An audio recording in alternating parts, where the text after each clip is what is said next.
சித்து என்ற இளந்தளிர் சித்தியின் கொடுமை சிகரம் தொட்டபோது சீரழிய விரும்பாமல் சிதறி ஓடி வந்து ரயில் பெட்டியில் ஏறி சுத்தம் செய்யும் பணியினால் இறங்கி தருவோர் பணம் கொண்டு சாப்பிட்டு ரயில் நிலையங்களில் தங்கி தன் பணியினை தொடர்ந்தான்.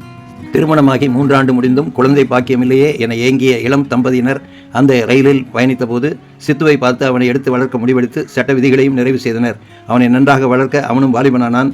சித்தியிடமிருந்து சிதறி வந்த சித்து சிந்திக்க முடியாத அளவில் முன்னேறி கல்லூரி படிப்பில் சிறந்த சீர் பெற்றான். முதுகலை பட்டப்படிப்பில் முதன்மையாக தேறினாலும் சித்து பழமையை மறக்கவில்லை.